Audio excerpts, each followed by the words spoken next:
Lantas sebenarnya apa isi dari RUU perampasan aset yang didesak untuk disahkan? Sederhananya, RUU ini memungkinkan aturan untuk memiskinkan koruptor. Tapi dalam draft terbaru ada sejumlah poin krusial yang hilang dari rumusan.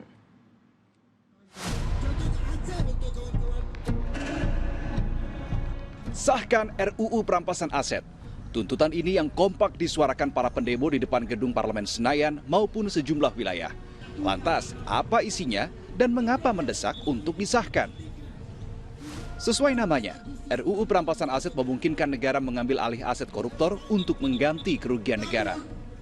Kajian awalnya telah dimulai oleh PPATK sejak tahun 2008. 4 tahun kemudian, barulah draft pertama RUU perampasan aset selesai disusun. Sementara draft kedua rampung pada 2019. Sempat masuk prolegnas di era Presiden Jokowi, tapi usulan menjadikannya prioritas ditolak.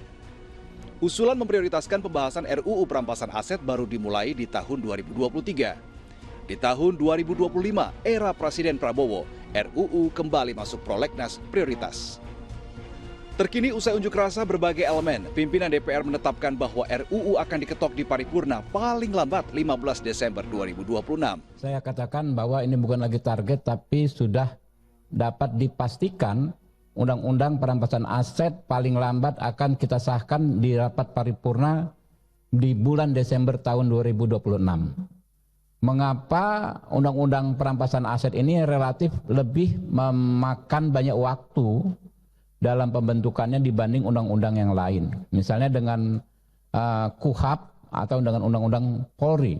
Sebab Undang-Undang perampasan aset itu adalah undang-undang yang membahas sebuah konsep yang sama sekali baru. Belum ada undang-undang tentang perampasan aset yang sebelumnya yang kita miliki.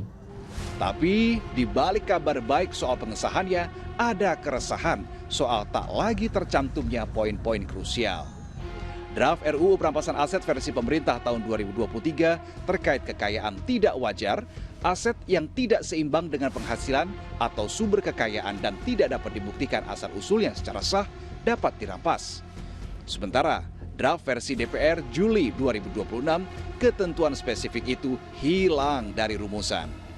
Terkait perampasan tanpa putusan pidana, jika sebelumnya termasuk barang hasil tindak pidana yang pemilik atau pelakunya tidak diketahui. Di draft terbaru, perampasan hanya bisa dilakukan dalam kondisi pelaku meninggal, melarikan diri, sakit permanen, perkara yang tidak disidangkan, atau jika ada aset yang baru ditemukan setelah putusan. Draft versi terbaru dikhawatirkan mempersempit ruang gerak untuk mengejar aset koruptor. Padahal inilah yang menjadi inti utama RUU perampasan aset. Follow the money. Lantas, masih adakah ruang peluang bagi DPR mengakomodir kritik publik sebelum rancangan undang-undang ini diketok dan disahkan? Tim Entek Media melaporkan.